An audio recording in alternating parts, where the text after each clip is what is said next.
Oke, Pak Rizal, Ya. silakan langsung saja, Pak. Mungkin ada beberapa pertanyaan ini bisa untuk pembukaan. Saya jelaskan dulu, nanti ada tanya jawab buat sesi 12 ya. Oh, siap. Karena kami akan menjelaskan dulu beberapa hal tambahan dari sesi 12 ya. Jadi ini adalah door post ini yang pernah kami jelaskan. Anda bisa kunjungi websitenya www.doorpost.com untuk mendapatkan materi-materi yang mereka punya. Materi-materi mereka sangat bagus, kebanyakan berasal dari Amsal. Kita bisa pelajari dulu, kemudian menjelaskan kepada anak-anak ayat-ayat itu, dan langsung secara praktis nanti menuju kepada tindakan-tindakan yang sangat-sangat baik. Misalnya, mereka punya chart ya, bagan-bagan ini ya, yang ini diperjelas berikut ini. Ada ya, poster. Jadi poster ini.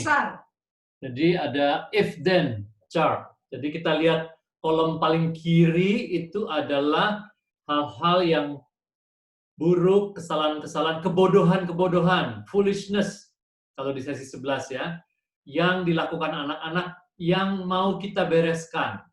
Jadi ada arguing, complaining, whining, ada teasing, picking fights, itu teasing, ngegoda-goda, picking fights, selalu mulai coba berantem-berantem, causing trouble, hitting, biting, ninju, gigit, nendang, lempar-lempar, curi mainan, stealing toys, books, other items from someone else, lying, ya. Nah, di tengah itu adalah ayat-ayatnya. Jadi kalau Filipi 2 ayat 14 untuk kita ajarkan supaya dia nggak komplain-komplain ya, nggak merengek-merengek begitu. Terusnya juga begitu Amsal 18 ayat 6. Itu kita ajarkan dulu di non-conflict time. Nah, kolom yang paling kanan itu kolom yang kosong. Itu untuk kita menetapkan jenis hukuman yang mau kita kenakan. Ya, apa hukumannya? Misalnya seperti kami jelaskan yang lalu di sesi 12, kami menetapkan untuk itu hitting, biting, kicking itu, dan lying, berbohong, itu adalah spanking, merotan, dirotan. Jadi di kolom kanan itu kami menggambar si rotan itu, begitu. Sehingga pada waktu terjadi insiden tersebut, kita udah nggak usah ngomong apa-apa yang akan terdorong menjadi omelan, kita tutup mulut betul-betul, terus langsung menghadap poster ini bersama-sama anak. Anak langsung tahu dan ingat apa jenis konsekuensi atau hukuman yang akan mereka alami, begitu ya. Ini halaman bawahnya ya, bawahnya itu ada name calling tuh, ngejek-ngejek, foolish or evil speech, kata-kata yang bodoh, ada disobedience, ketidaktaatan, ada disrespect, tidak hormat, perilaku yang kasar. Nah, semuanya sama kita tetapkan. Walaupun seperti yang kami jelaskan yang lalu, kita membahasnya misalnya 5 deh, isi 5 aja dulu. Atau 3 sampai 5 kotak yang kita tetapkan untuk ada hukumannya secara jelas, sehingga itu yang kita garap dulu terlebih dahulu. Jadi ini contoh pertama di if then chart. Yang kedua adalah ada the blessing chart. Ini bagus sekali seperti sesi 10 ini dia. Ya.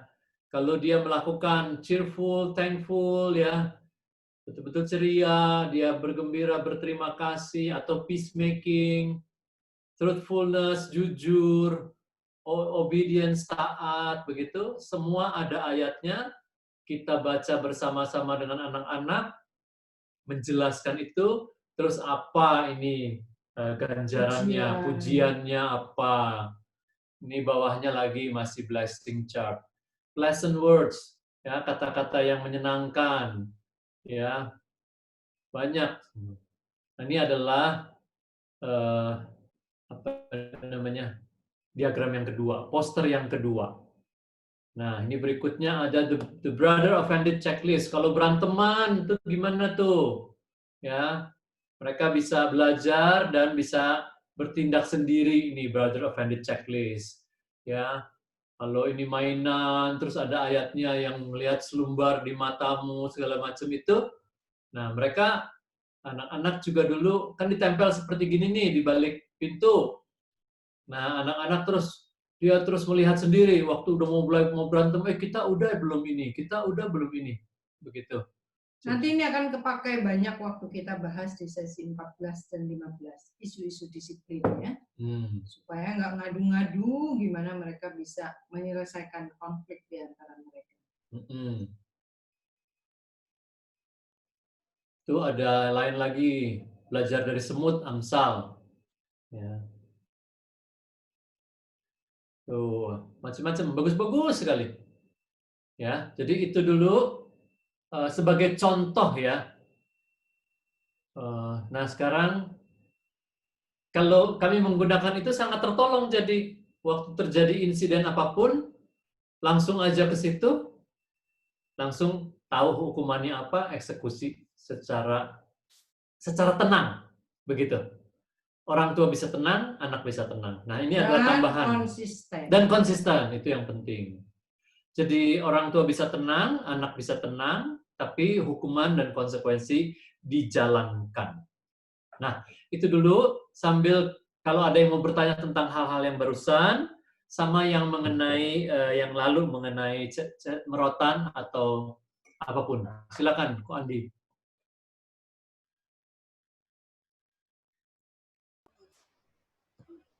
Ini ada satu pertanyaan sih, Pak. Ya. Oh, ada dua, Dik. Pak Rizal, maaf ingin tanya yang bab 12 sebelumnya. Ini lupa bertanya tentang membatasi pukulan dengan tangan, tapi tidak boleh sama sekali menghilangkan. Ini maksudnya gimana ya, Pak? Dalam prakteknya itu misal seperti apa?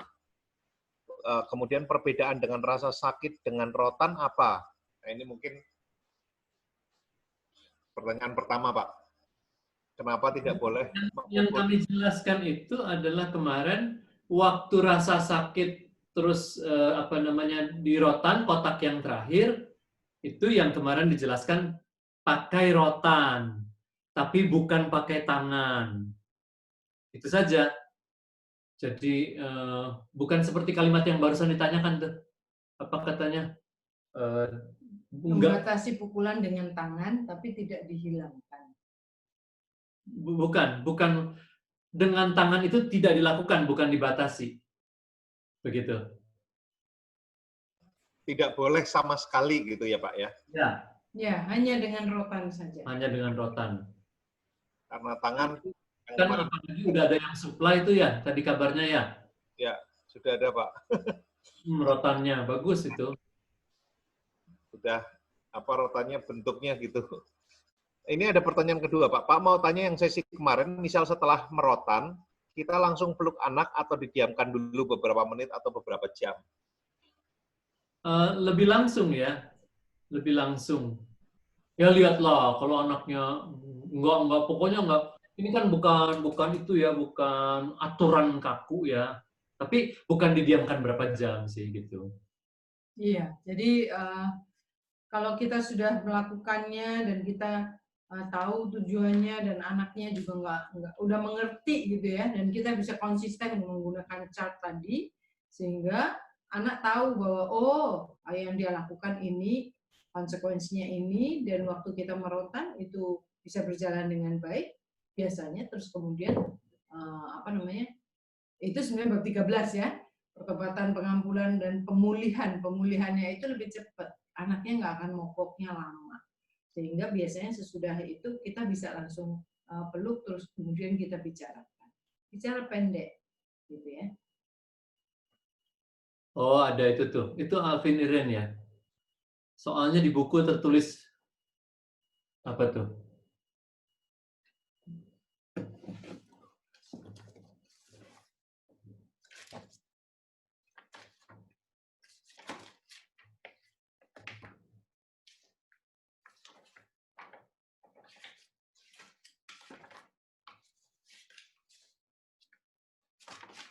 Halaman berapa ya, Iren?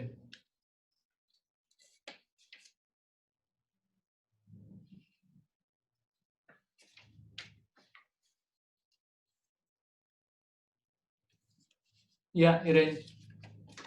Halaman berapa ya? 316, Pak. 316, nomor 8. Oh. Ya. Kalau kayak gini nih ya, kami harus cek lagi Terjemahannya. buku asli, kadang-kadang penerjemahannya sih, gitu. Ya. Tapi sesuai dengan yang kami jelaskan yang lalu, pokoknya nggak pakai tangan. Kalau kita ini ya, oke. Prinsipnya tidak pakai tangan. Ya. Ini ada yang tanya bagaimana membedakan arguing dan keberanian, Pak. Iren masih mau tanya apa?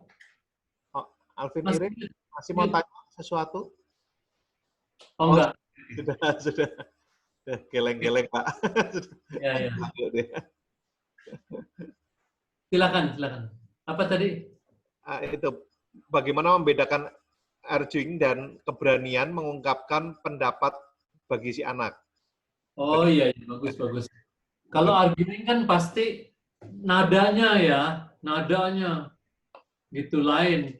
Kalau dia mengungkapkan pendapat kan nadanya kan lebih normal ya nadanya. Oh ya, kalau menurut aku sih gini. Oh, kenapa nggak begini ya? Oh, kalau aku mikirnya gini gimana ya? Misalnya gitu kan, ngobrol biasa kan. Kalau arguing kan, pokoknya aku nggak mau. Apa gitu ya, misalnya gitu ya. Cara ngomongnya ya.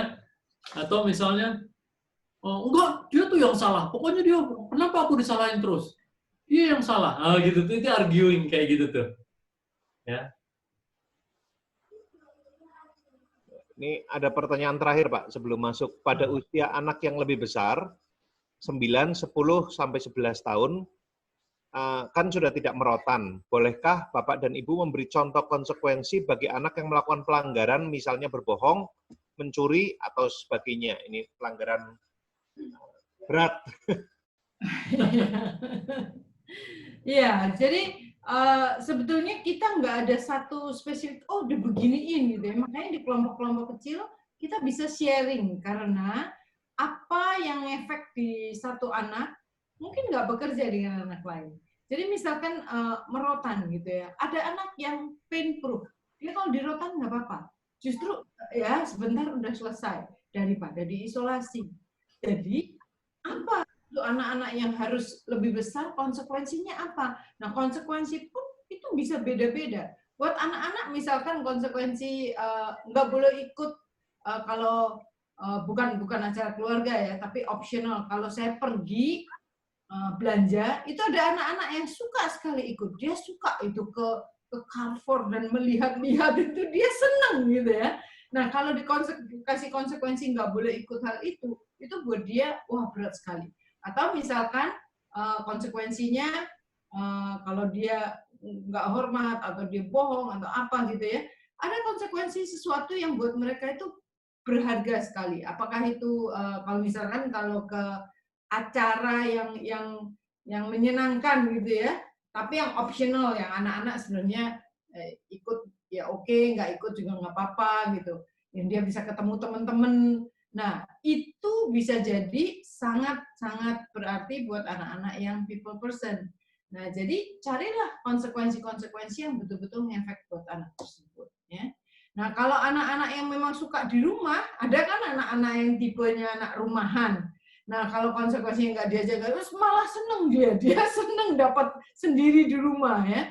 Nah, kasih konsekuensi bisa berupa pekerjaan, tanggung jawab, atau dia harus nungguin sesuatu ya atau apa saja yang kita bisa berikan gitu ya, termasuk pekerjaan-pekerjaan yang misalkan biasanya dikerjakan orang, terus kita minta tolong orang, dia bisa. Kalau Bapak Ibu baca di buku ya, Pastor Gary Eso itu meminta anaknya untuk beresin taman.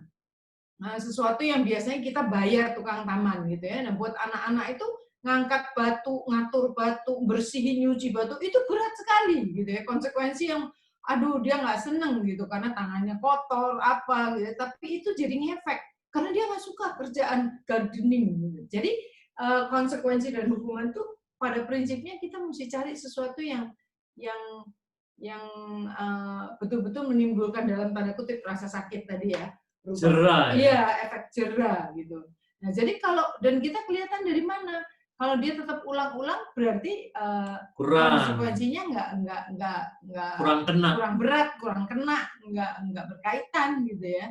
Jadi untuk konsekuensi setiap keluarga harus mendiskusikan dan mencoba mana yang efek buat mereka.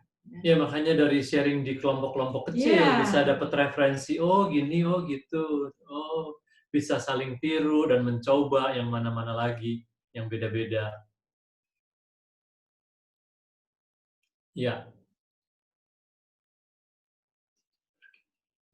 Oke, tidak ada pertanyaan lagi, Pak. Bisa langsung ke bab 13. Terima kasih. Terima kasih, Pak Rizal.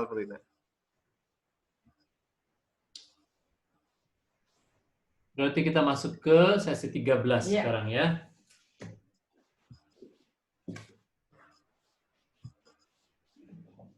Ini adalah pertobatan ya. Urutannya jelas sekali, pertobatan, pengampunan dan pemulihan. Maaf, terbalik. Pertobatan, pengampunan dan pemulihan. Tujuannya peserta memahami bahwa pertobatan adalah aspek yang lain yang penting dari disiplin untuk dapat memiliki hubungan kasih yang berbobot dalam keluarga. Jadi tujuannya itu adalah hubungan kasih yang terus terbina antara orang tua dan anak. Nah, jadi semua hukuman, konsekuensi itu bertujuan untuk membawa anak kepada pertobatan. Waktu ada pertobatan dari pihak dia, ada pengampunan dari pihak kita. Waktu itu terjadi, maka ada pemulihan dalam hubungan. Nah, prinsip atau metodenya, pertobatan yang benar dan bukan sekadar penyesalan terhadap kesalahan akan mendahului pengampunan. Dan pengampunan harus mengarah kepada pemulihan hubungan. Hal yang penting ya, orang tua yang memiliki konsep yang salah tentang pertobatan, biasanya memiliki konsep yang salah pula tentang hukuman. Sehingga jadi salah dalam memberikan konsekuensi dan hukuman. Kalau orang tua, misalnya konsep yang salah ya, orang tua pokoknya ngejar supaya anak nyesel. Nyesel nggak tuh? Sakit? Nyesel nggak? Tadi udah dibilangin. Nah, itu adalah konsep yang salah. Karena cuma kejar rasa nyesel. Padahal mesti lebih daripada itu. Jadi waktu kita hanya kejar itu, nanti hukuman sama konsekuensinya kita seperti kita mau anak lakukan ini, kita lakukan itu sebagai nyesel. Enggak begitu padahal ya. Nah, sekarang kita masuk ke halaman 485 pendahuluan, 485.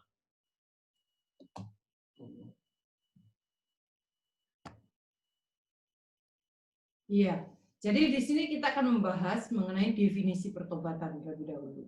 Dikatakan dari 2 Korintus 7 ayat 9 dan 10, namun sekarang aku bersuka cita, bukan karena kamu telah berduka cita, melainkan karena duka citamu membuat kamu bertobat. Sebab duka citamu itu adalah menurut kehendak Allah. Sehingga kamu sedikit pun tidak dirugikan oleh karena kami.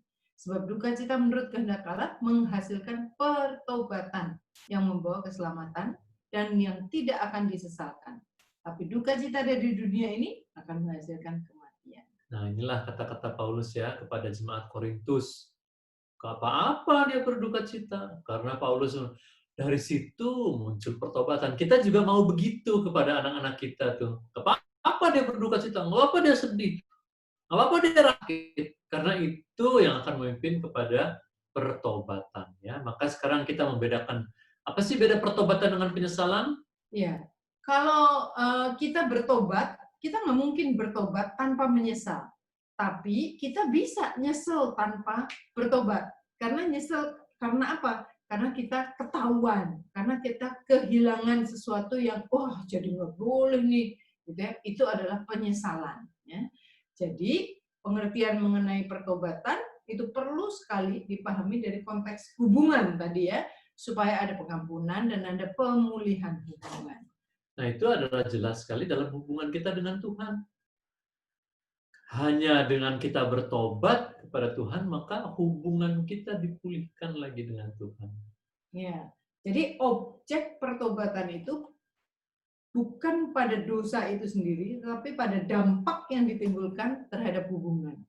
Nah, jadi kalau anak-anak kan, atau kita ya, waktu dulu kita masih kecil, kalau kita lakukan suatu kesalahan, terus jadi nggak enak kan, terus kalau mama deket, kita juga takut mau mendekat, mau nanya juga takut ya.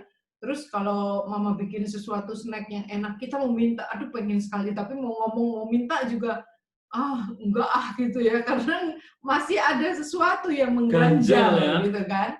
Nah, kalau di zaman dulu orang tua biasanya atau anak-anak menunjukkan pertobatan bukan secara verbal tapi lebih dari tindakan gitu ya. Terus baik-baikin ya. Terus kita beres-beresin, bantuin cuci piring, bantuin angkat jemuran, atau kita lakukan sesuatu yang baik-baik deh gitu ya.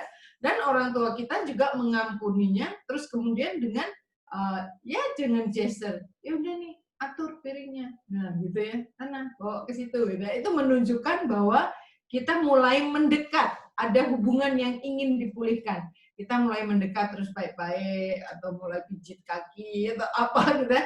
Dan biasanya orang tua mulai memulihkan dan mengampuni terus dengan memberikan tugas, gitu ya, atau menyuruh sesuatu. Itu menunjukkan bahwa restorasi itu sudah terjadi karena pertobatan ditunjukkan dengan tindakan untuk melakukan kebaikan. Ya.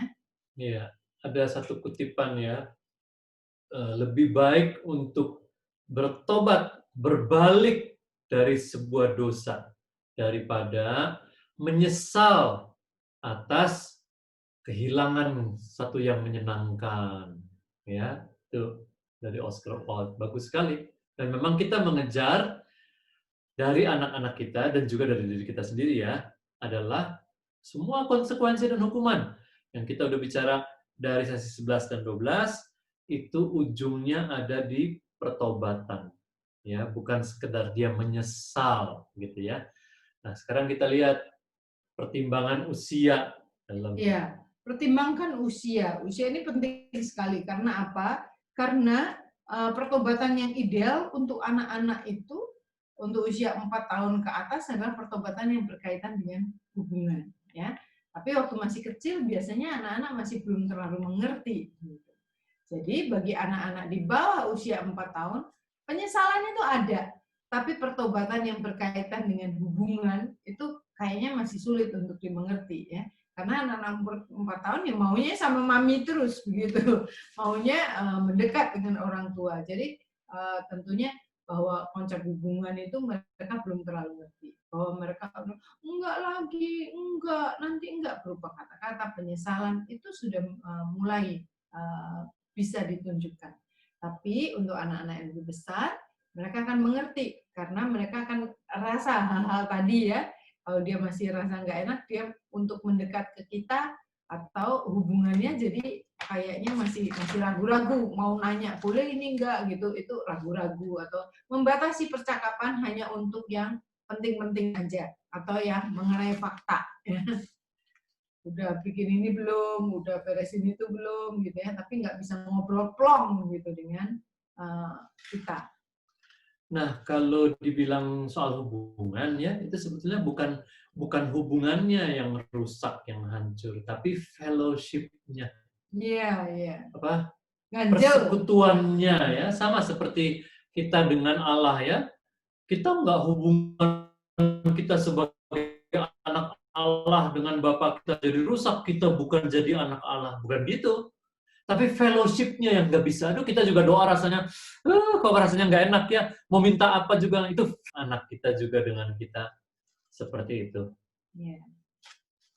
Jadi, kita perlu mempertimbangkan usia ini ya. Karena untuk anak-anak yang kecil mungkin kita belum bisa menuntut mengenai, mengerti mengenai hubungan yang menjadi fellowship-nya yang hilang. Ya, dan itulah artinya persahabatan ya, bukan hubungan, bukan status, itu artinya persahabatan. Nah, itu adalah satu sisi awalnya kalau udah dikenakan konsekuensi dan hubungan, kita ingin dia bertobat, bukan menyesal. Nah, bertobat itu tapi supaya apa? supaya Romawi berikut ini, supaya bisa dapat pengampunan, gitu ya. Jadi pertobatan dimulai dari pelanggar ya. Jadi orang yang melanggar itu yang memulai dengan menunjukkan pertobatan. Tapi pengampunan itu dimulai dari yang dilanggar. Jadi pengampunan ada proses yang menuntut kesepakatan antara pelanggar dan yang dilanggar. Jadi waktu kita mencari pengampunan dan mengatakan I'm sorry gitu ya, saya menyesal, itu perlu dibedakan gitu ya. Kalau menyesal ya seperti Pak Rizal bilang tadi, karena kehilangan sesuatu yang enaknya gitu ya.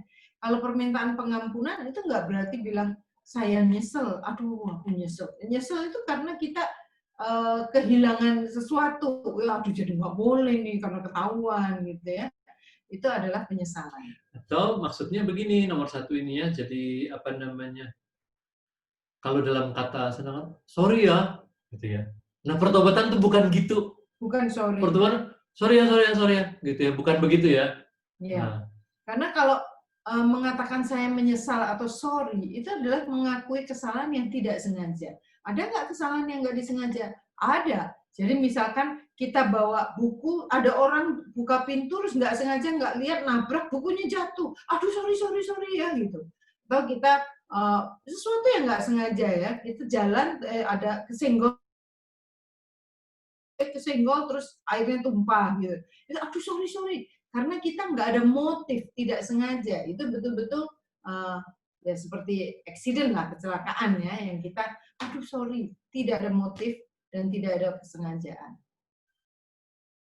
Jadi kalau mengatakan menyesal itu mengakui ketidaksengajaan ya. Padahal kalau kita melakukan pelanggaran, tentunya kita perlu minta pengampunan dengan mengakui motif hati kita. Kejadiannya apa? Aku tadi. Maka apa namanya? Ini penting sekali ya, supaya anak-anak kita ajari betul yang betulnya seperti apa begitu ya. Jadi bukan cuma sorry begini, tapi yang berikut ini yang betulnya. Ya, jadi untuk mengakui pelanggaran itu kita melampirkan satu pengakuan. Pelanggaran apa yang sudah dilakukan ya. Jadi menunjukkan motif itu adalah mengakui gitu ya. Terus kemudian kita minta maaf. Mau nggak kamu maafin aku gitu ya. Nah kalau untuk anak-anak simple, kami suka membuat template ya begitu ya. Aku tadi, nah lampirkan pengakuan. Aku tadi tendang kamu, misalnya. Aku tadi dorong kamu.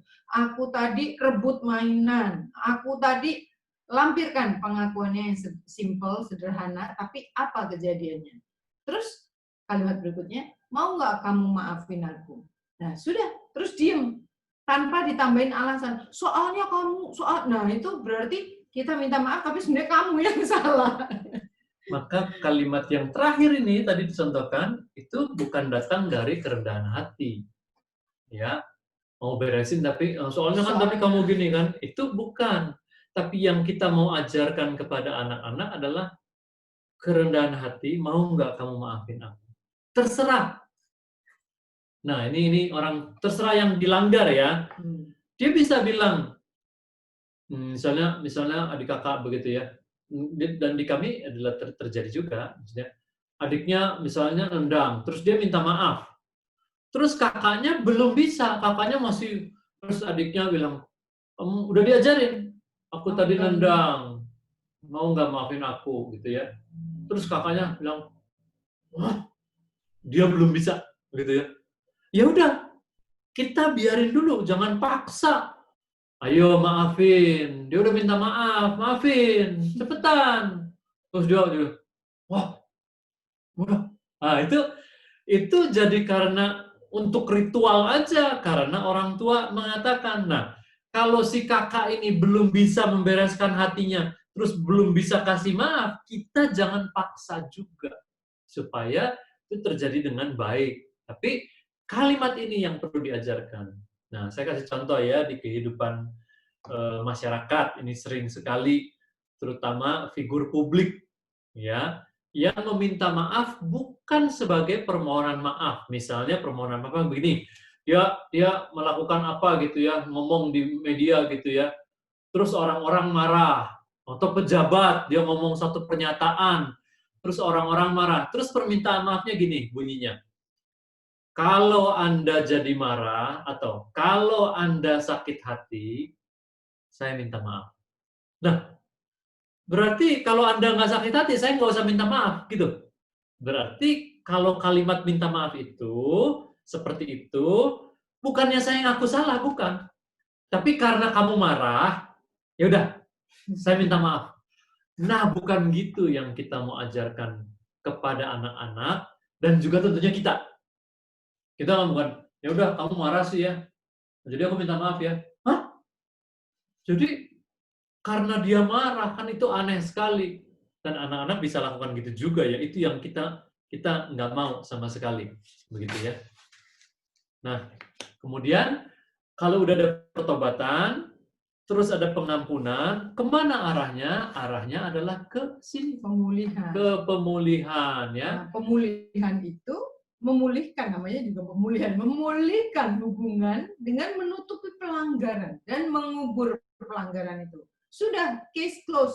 Kalau kita sudah memaafkan, sudah nggak diungkit-ungkit lagi. Ya. Itu adalah pemulihan hubungan. Jadi tanpa pemulihan, maka hubungan akan berlanjut dalam status perang, quote unquote. Ya.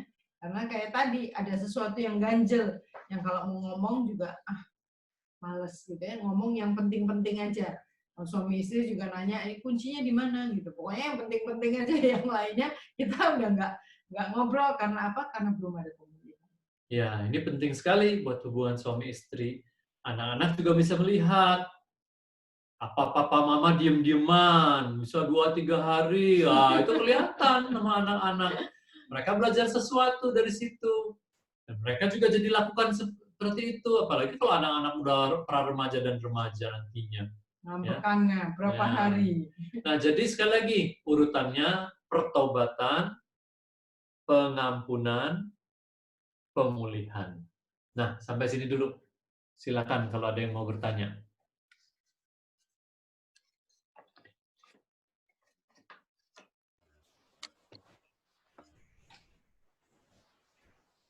Belum ada pertanyaan nih, Pak. Boleh langsung berarti. Ya, boleh langsung. Kalau ada yang mau menanyakan, langsung saja raise hand. Silakan yang mau menanyakan tentang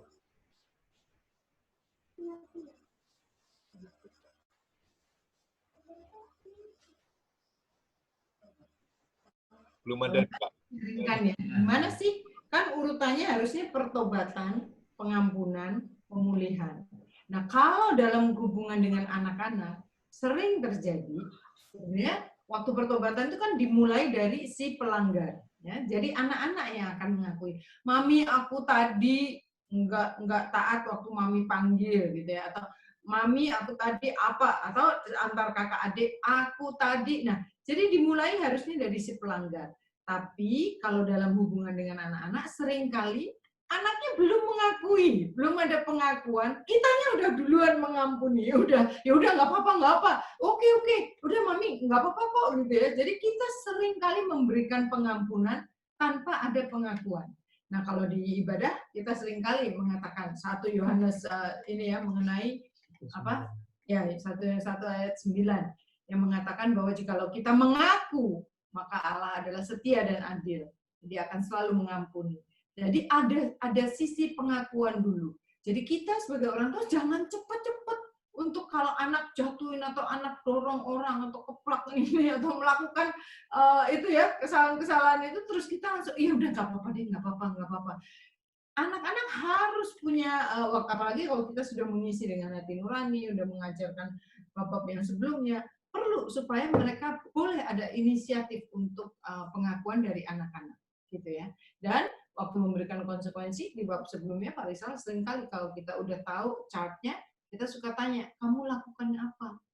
Gitu kan. Oh dia, kamu lakukan apa? Itu mendorong anak-anak untuk mengakui dan mengambil tanggung jawab. Aku tadi ini gitu ya. Nah, itu adalah pengakuan. Terus dia akan lanjutkan, kita ajarkan template ini, mau nggak kamu maafin, mau nggak mami maafin, mau nggak papi maafin. Dan kita pun kalau minta maaf dengan anak-anak, saya suka sharingkan di sesi sebelumnya, Bunda tadi kebablasan marahnya, kamu mau nggak maafin. Nah itu adalah pengakuan dan permintaan maaf, sehingga nanti ada pengampunan dan pemulihan. Jadi yang saya mau tekankan adalah supaya kita nggak terlalu cepat gitu ya. Karena orang tua itu kan sayang sama anak dan ya udah deh, udah mami udah maafin kok, apalagi kalau anak nangis gitu ya, belum ada pengakuan udah pengampunan dan kita mulai memulihkan ya. Iya. Nah, itu ada pertanyaan di chat. Kok Andi? Ya, ada beberapa pertanyaan ini, Pak. Ada 2 pertanyaan yang mirip sebetulnya. Kalau misalkan yang seharusnya memaafkan, nggak mau memaafkan, bahkan setelah 3 hari itu gimana? Apa memaafkan dalam beberapa hari? Nah, ini ada yang sama, Pak. Tadi tanya tentang kelanjutan, tadi kalau misal anaknya Pak Rizal minta maaf sama kakaknya, tapi kakaknya nggak memberikan maaf, kemudian si adik ini tantrum karena tidak dimaafkan. Seperti tidak dihargai, kita harus bagaimana, Pak? Ini kakaknya 9 tahun, adiknya 5 tahun, Pak. Terima kasih. Kakaknya 9 tahun. Adiknya 5 tahun. Cowok ceweknya ada tadi ya, enggak? Enggak ada, Pak. Oke. Ya, gini ya. Tadi kan kami membiarkan itu tadi maksudnya supaya gini. Supaya jangan kasih maafnya itu terpaksa gitu. Ya.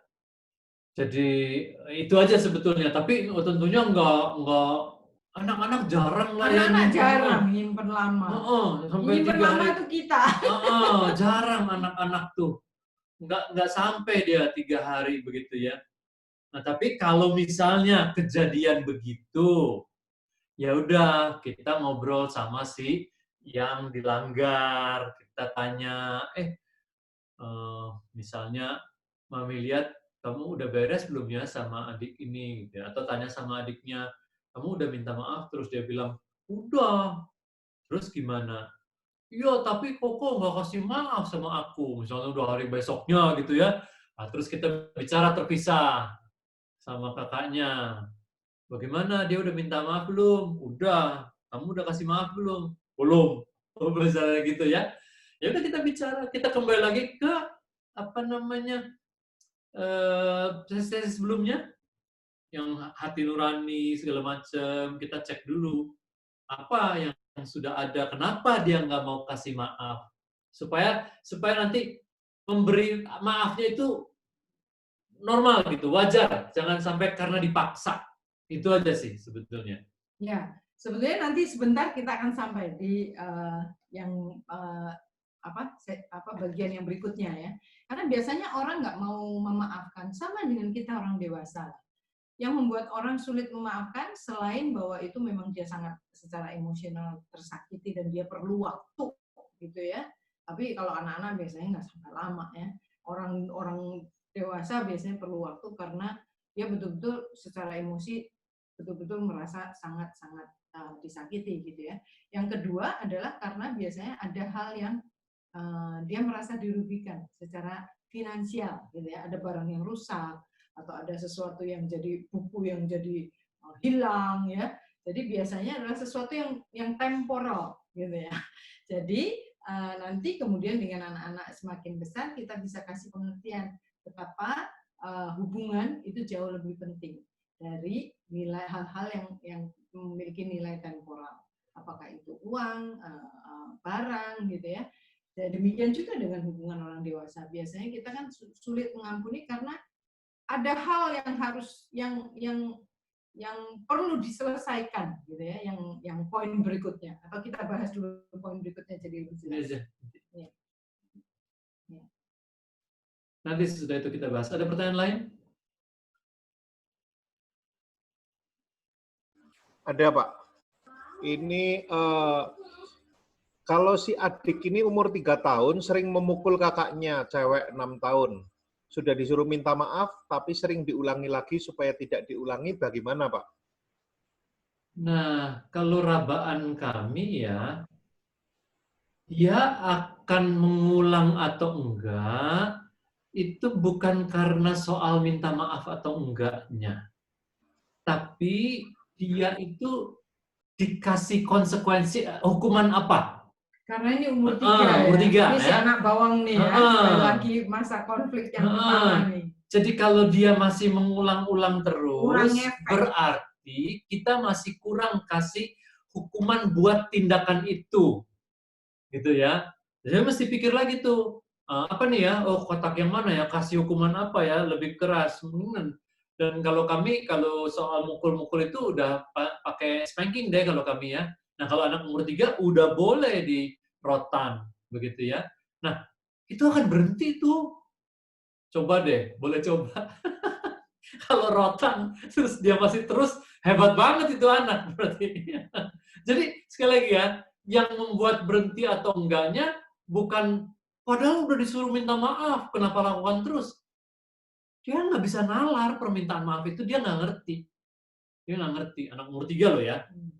Iya, jadi boleh diganti dengan konsekuensinya yang betul-betul lebih keras gitu ya. Lebih Karena keras. ini kelihatan kalau berulang kali kasih tahu nggak bisa. Ini konsekuensinya bukan hanya minta maaf, tapi konsekuensi dan hukuman yang tujuannya nanti akan.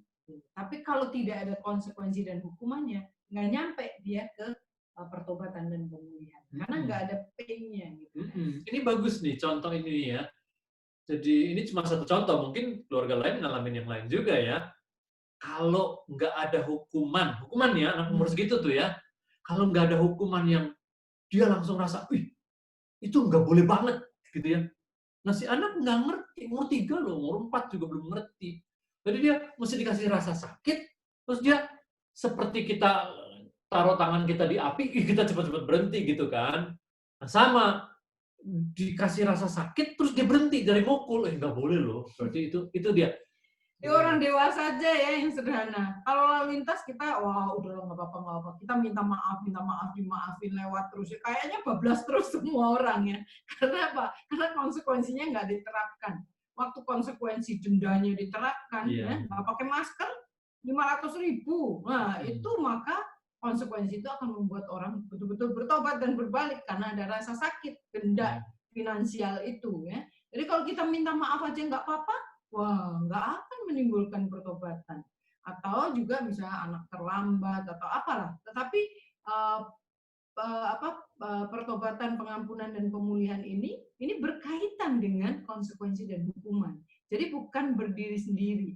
Kalau kita cuma minta maaf, dimaafkan, itu nggak akan menghilangkan. Bahkan ya di dalam sistem hukum, kalau saya melakukan satu kesalahan, terus saya harusnya dituntut ya secara hukum. Terus orang yang saya melakukan kesalahan, keluarganya sudah maafin saya. Aduh saya minta maaf Pak, saya nyesel sekali. Memaafkan keluarga itu, tapi secara hukum saya nggak bisa lari. Karena orang ini tidak punya posisi untuk menghapus konsekuensi dan hukuman yang harus saya terima. Saya dimaafkan oleh keluarga yang saya melakukan pelanggaran perdata maupun apapun ya. Saya utang nggak bayar, saya minta maaf dimaafkan. Tapi ada tetap konsekuensi dan hukuman yang tetap harus saya tanggung karena apa? Orang ini tidak dalam hubungan ini, orang ini tidak punya kuasa untuk menghapus hukumannya. Yang bisa menghapus adalah Pak Hakim, gitu ya. Jadi kalau dalam bahasa Inggris dikatakan forgive, orang itu memaafkan, tetapi dia nggak bisa pardon. Pardon itu adalah menghilangkan konsekuensi hukuman. Nah, kalau dalam hubungan kita dengan Allah, itu kita diampuni dan Allah punya posisi untuk menghilangkan hukuman maut itu dan dia punya kuasa. Tapi nggak ada orang lain yang bisa menghapuskan itu, gitu ya. Jadi harus orang yang punya posisi. Kalau hubungan dengan anak-anak, tentunya kita sebagai orang tua kita punya kuasa untuk memberikan konsekuensi dan hukuman. Nah, dia bisa minta maaf ke orang yang dilanggar. Tetapi konsekuensi dan hukuman itu dari kita orang tua yang kita berikan supaya hal itu tidak terulang lagi. Dia enggak menjahili atau menzolimi orang lain. Iya. Seperti dalam hubungan tadi ya. Semoga kira-kira itu memberikan gambaran. Iya, jadi penting sekali ya, ini soal minta maaf ini bukan ritual. Bukan, udah minta maaf, terus beres. Enggak.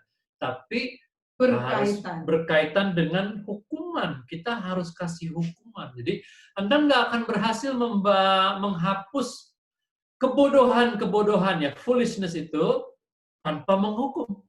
Nggak akan permintaan maaf aja akan berhasil menghapus kebodohan anak itu. Gitu ya. Silakan, berikutnya apa? Berikutnya ini tentang ada respon dari orang lain ini, Pak. Bagaimana kita harus mengajarkan anak-anak bersikap pada saat mohon maaf lahir dan batin. Tapi orang yang diajak salaman tidak benar-benar memaafkan lahir sampai batin. Besoknya dia memusuhi lagi. Anak-anak bingung. Oh. Karena anak-anakmu secara komplit. Gimana, Pak? Suaranya tang-ting-tung yang terakhir-terakhir. Oh, sorry, Pak. Sampai lahir batin. Ya, jadi besoknya orang yang dimintain maaf itu memusuhi lagi. Anak-anak jadi bingung. Karena anak-anak bingung apa sebenarnya mohon maaf lahir secara batin. Berarti ini orang lainnya di luar keluarga ya? Iya, kayaknya iya, Pak. Keluarga. Ya sudah, kan gini. Kita kan ngajari anak-anak kita untuk minta maaf. Gitu. Ya kalau dia udah lakukan, kita nggak bisa kontrol yang anak orang lain. Iya. Nggak bisa. Text tuh. Mau salaman, kita mengulurkan tangan. Kalau yang sana nggak mau gini, kita nggak bisa paksa. Iya. Ya.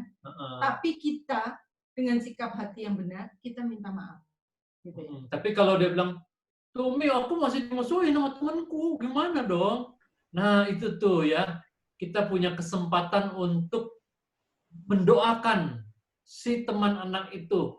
Nanti lihat gimana nanti perubahannya. Anak-anak akan mengalami itu pengalaman iman seperti itu. Begitu ya. Ya, betul. Pak Rizal dan Bu Rina, anak-anak kami jarang mengakui kesalahannya. Tapi mereka menunjukkan dengan mengajak baikan atau mengajak ngobrol seperti biasa. Dan bagi kami hal itu sudah berarti permintaan maaf. Bisakah demikian? Apakah benar seperti itu, Pak? Tadi saya contohkan juga ya, pada umumnya jadi begitu ya, orang tua kita dan kita juga gitu. Tetapi kita tahu bahwa apalagi kalau anak-anak yang bahasa kasihnya adalah ucapan dorongan semangat dan sesuatu yang verbal, bahwa ucapan verbal itu betul-betul punya life and death, itu betul-betul dalam ucapan kita. Jadi kalau kita mau merendahkan hati untuk juga meminta maaf secara verbal, itu pemulihannya luar biasa. Ya. Kan jadi kita mengasumsikan kayaknya dia udah bertobat gitu ya. Terus kemudian yang baik-baikan juga mengasumsikan kayaknya saya udah diampuni gitu ya. Hanya dari gerak-gerik. Nah, kalau dari tutur tindak lan lakune itu akan lebih klop. Ya. Bukan jadi tindak dan laku, tapi juga dari tutur katanya. Jadi itu melengkapi dan membuat hubungan itu benar-benar plong kembali secara pulih. Dan Bapak Ibu percaya nggak percaya boleh, karena kelihatannya sederhana, tetapi memang minta maaf itu nggak gampang. Waktu kita mau minta maaf, seringkali kita mundur. Udah mau minta maaf, kayaknya waktunya kurang tepat deh, besok aja gitu ya. Terus nanti besok, aduh ini sebentar lagi mau ada Zoom nih, besok lagi. Dan kita terus menunda-nunda. Karena seringkali kita punya intensi, punya niat. Tapi untuk bisa keucap, wah itu nggak gampang. Dan itu butuh kerendahan hati. Dan kami pun mengalami. Jadi waktu mau minta maaf sama anak juga, aduh kayaknya udah nggak apa-apa nih, kita udah baik-baikan gitu ya. Tapi betul-betul waktu kita mengakui secara tutur, secara verbal, itu betul-betul tembok itu benar-benar salah pengertiannya hilang. ya, bisa dihancurkan. Iya, dan begini ya, nggak selalu kejadiannya seperti gitu. Maksudnya gini, kalau ini dua anak kita, dia sama teman baiknya, atau dia sama kakak atau adiknya, Bisa bisa baik-baikin. bisa gitu. Itu Kalau yang nggak terjadi di luar itu. Kita nggak serumah, nggak bisa Heeh. baik-baikin.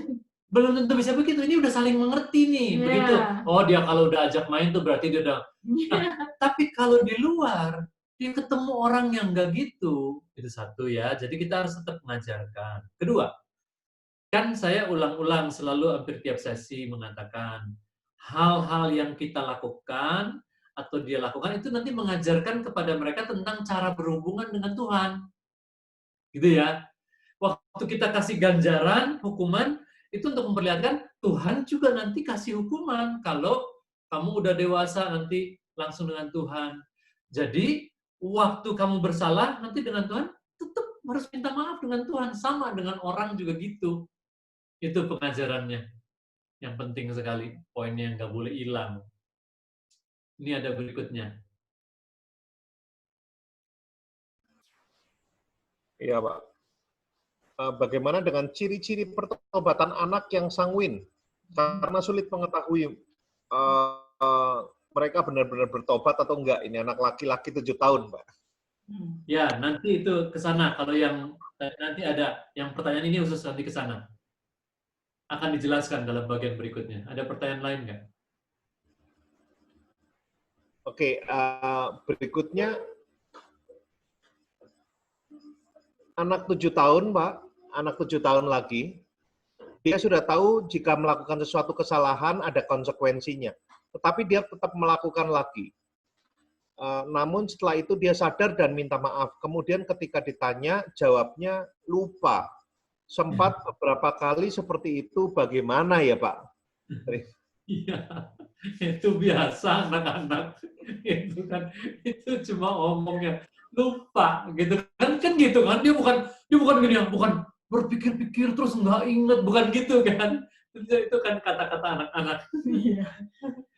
Biasanya anak sanguin ya, itu selalu bilang lupa Mami. Gitu. Apa aja dalam hal tanggung jawab pribadi biasanya ya yang sering kali lupa. Yang paling sering lupa kan botol minum. Terus Mami marah-marah, itu Tupperware mahal-mahal, Mami udah beliin, udah berapa Tupperware kamu hilangin gitu ya. Tapi Mami masih bawain yang Tupperware lagi atau yang lock and lock. Ya sudah, bawain yang botol aku aja. Yang murah dong, yang murah. Jadi ada anak-anak yang memang lupa gitu ya. Oleh sebab itu kita perlu menolong. Dan sekali lagi ini mentransisikan kalau untuk yang tanggung jawab pribadi ya. Apakah botolnya itu gendelnya itu harusnya tutupnya nempel di ransel nggak bisa lepas, jadi dia harus tancepin ke sini. Ataukah dengan pengingat, dengan macam-macam ya, ada pakai poster. Kalau Bapak Ibu ada di beberapa keluarga ya, ada yang suka pakai reminder ya, pakai stiker di mana-mana kamar mandi atau kita di gereja. Jangan lupa cuci tangan, jangan lupa ini di mana-mana tempelin tulisan. Itu menolong untuk transisi. Tapi anak-anak yang sanguin untuk hal yang sering kali lupa itu adalah yang hal-hal tanggung jawab pribadi. Ya. Tetapi bukan hal-hal yang kebodohan tadi itu.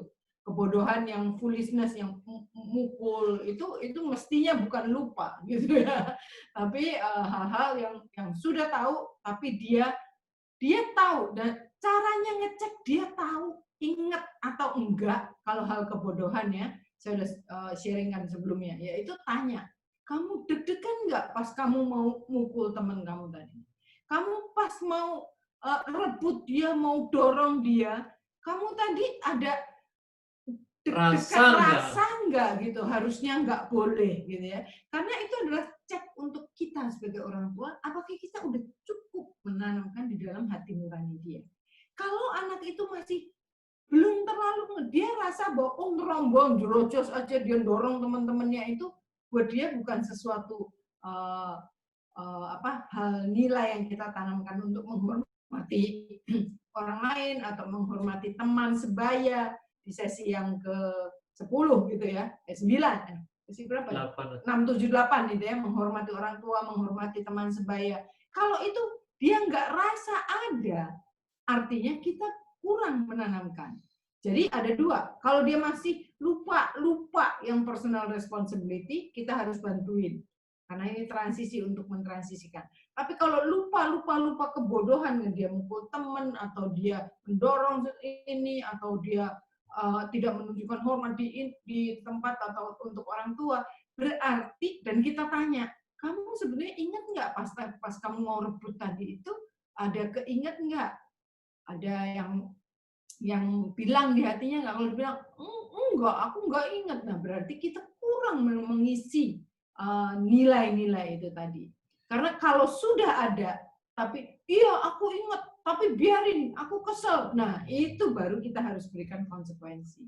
Ya, cuma kita mesti ingat ya, gini loh, kalau orang tua kan berpikir, kok udah minta maaf berapa kali, kok tetap sih lakukan lagi? Yang membuat dia berhenti itu bukan bab 13-nya, bukan. Bab 12. Bab 12-nya. Jadi, Anda jangan berharap, udah minta maaf. Jangan lakukan lagi dong. Kan kita juga gitu sama Tuhan. Kan kita banyak sekali dosa yang kita ulang. Sampai umur segini nih sekarang. Kita udah minta maaf, terus kita ulang lagi. Terus kan Tuhan kalau mau ngomong sama kita gimana ya? Katanya udah minta maaf, mau ngulang lagi. Kan nggak gitu ya. Ya udah, akibatnya akan berlangsung gitu aja. Jadi kembali lagi, Anda nggak usah harapin kalau ritual minta maaf itu udah dilakukan terus berarti dia akan hilang, dia enggak, dia bukan itu tujuan bab ini, bukan. Nah, tadi kan 2 Korintus 4 ayat 7 sampai 10, ayat yang pertama kita baca. Kalau itu mendatangkan duka cita di hatimu, kata Paulus, maka itu akan menghasilkan pertobatan. Nah, makanya tadi contohnya kan anak sanguin. Anak sanguin nggak ada rasa apa-apa. Udah mukul gitu, nggak ada duka cita gitu loh ya. Harus muncul duka citanya. Nah, jadi dia rasa, nggak perlu minta maaf, orang saya juga nggak rasa apa-apa. Makanya dicek sama ibunya. Kamu rasa nggak ada, itu yang 2 Korintus 4 tadi gitu ya. Jadi sekali lagi, saya mau luruskan dulu. Bapak Ibu, jangan bab 13-nya yang kemudian dituntut untuk dia nggak akan melakukan lagi kebodohannya. Bab 11 ya. Tapi bab 12-nya kita melakukan dengan kesungguh-sungguhan atau keteguhan hati, itu yang akan membuat dia ulang-ulang lagi atau enggak. Gitu ya. Nah, kayak diet lah ya, kalau kita nggak sampai encok-encok, dengkul sakit, asam urat, kita tetap akan, aduh nggak boleh ya, kita lakukan lagi, makan lagi. Kalau udah rasa pain-nya baru, udah tobat bener ini. Harus ada rasa sakit. Nah, sekarang kami lanjutkan dulu ya. Nanti bisa lanjut lagi pertanyaan-pertanyaan itu. Nah, beberapa pertanyaan Bapak Ibu tadi lihat juga, kok udah minta maaf, dia susah sekali maafinya. Kenapa? Nah, mungkin faktor yang berikut ini, yaitu mengenai ganti rugi. Ya. Jadi, kita tahu kalau kita ada orang minta maaf sama kita, ya kita maafin. Tapi kita masih ada ganjelannya karena apa? Karena ganti rugi itu akan membuat segala sesuatu menjadi benar. Ya. Jadi di Alkitab banyak sekali ganti rugi ya. Kalau ini ganti rugi ini ganti rugi. Ganti rugi itu membuat segala sesuatunya menjadi benar. Dan ganti rugi ini juga menimbulkan rasa sakit kepada si orang yang melanggar. Sebagai konsekuensi itu menimbulkan rasa sakit karena dia harus mengganti rugi, dan itu akan menunjuk pada pertobatan dan membuat hal itu menjadi benar. Jadi kalau perlu ada ganti rugi, lakukan ganti rugi, bahkan dengan anak-anak sekalipun. Yang kedua, ganti rugi ini merupakan satu ukuran koreksi yang efektif. Ya. Jadi kalau di anak-anak, misalkan dia minjem sepeda kakaknya, dia coba terus patah handle-nya gitu ya. Nah, dia lakukan ganti rugi. Dia biasanya kalau anak-anak dia ganti mainan dia apa, atau ini ya ditukerin gitu ya, antar mereka lah gitu. Jadi ada kesalahan-kesalahan yang mereka nggak bisa ganti. Kalau kayak sepeda terus lecet apa yang nggak mungkin dia bisa menggantinya. Nah, waktu kita anak tersebut nggak bisa mengganti, itu juga menjadi teaching moment untuk kita bahwa nggak semua dosa kita itu kita bisa ganti rugi dan kita bayar. Jadi betul-betul ya pengampunan. Nggak akan mampu orang itu membayar. Kita juga nggak mampu membayar ganti rugi dosa-dosa kita. Tapi yang mampu adalah ya Allah Bapa melalui Tuhan Yesus. Jadi tunjukkan bahwa enggak semua orang bisa. Jadi kalau kita tabrakan yang mobil dengan motor, yang motor yang nabrak, yang nggak akan bisa yang motor ganti mobil Bapak asuransi, nggak punya uang Pak, ini saya punya 100 untuk gantiin klaim bagian waktu asuransi klaim ada yang bagian kita kan, itu pun dia juga nggak mampu, tapi itu ada ambil bagiannya, ya. Membuat hal itu menjadi benar karena juga dia mengambil bagian di dalam pemulihan, ya, karena ganti rugi ini betul-betul menunjukkan ukuran koreksi dan menjadikan semuanya benar. Misalnya contoh ya, anak ya yang udah terus dibilangin jangan main bola di dalam rumah. Saking sanguinnya, ya udah bawaannya, itu udah bawaannya. Pokoknya mau main terus lupa. Terus nggak dihukum secara ganti rugi gitu ya. Udah barang yang rusak, perhiasan yang pecah begitu. Terus sekali waktu disuruh ganti rugi. Dari mana ganti ruginya? Pokoknya potong uang sakunya sampai beberapa kali. Oh, itu akan dia ingat tuh. Wah, aku nggak mau dipotong. Itu dia menderita sekali, gitu ya. Nggak mau aku. Dan dia misalnya tadi anak yang sanguin, wah pengen seneng-seneng gitu, dipotong uang itu akan membuat dia bertobat. Jadi kalau perlu sampai membuat ganti rugi tadi soal mainan kakak adik yang dia biasa mainin seenaknya, terus sampai membuat rusak, terus itu mainan kesayangan kakaknya sedih banget gitu ya. Ini perlu sekali dibuat sebagai hukuman, begitu bisa ngefek tuh gitu. Ya. Kalau di sekolah ulangan, nyontek ketahuan, ganti ruginya 0 nilainya, nah itu ngefek ya, atau nilainya dipotong banyak-banyak ya, atau dia melakukan kesalahan telat menyerahkannya, potong nilainya, itu akan ngefek. Kalau cuma aduh maaf, ya tetap aja dia akan nyontek, tetap aja dia akan terlambat gitu ya. Saya baca ya di sekolah Harvard ya, sekali ketahuan nyontek keluar dari Harvard. Itu gimana coba? Mana? Jadi berani nggak itu orang nyontek kalau hukumannya gitu keras? Gitu. Selain Harvard ada satu lagi kalau nyontek keluar, Pak. Seminari. Oh iya, seminari. Di saat. Ya, kalau di seminari mau jadi hamba Tuhan, Anda nyontek langsung. Cocok itu, bagus. Nah, jadi ini satu ganti rugi yang besar sekali. Itu begitu kan? Jadi dibuat malu, tapi perlu sekali. Nah, maka berikutnya adalah kita lihat tadi yang pertanyaan tadi ya, sehubungan dengan pertanyaan ini, itu betul nggak sih pertemuannya? Enggak sih, kok ulang-ulang lagi. Ngukurnya tuh dari mana? Apakah dari dia kalau udah minta maaf itu udah langsung nggak akan berbuat atau gitu atau enggak? Ya kita juga manusia, anak-anak, maka kita perlu lihat yang berikut ini.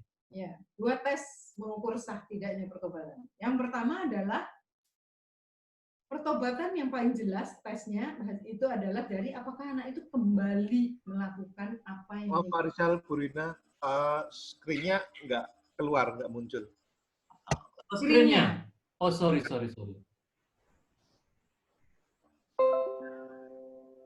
Screen-nya yang belum muncul ya? PowerPoint-nya belum.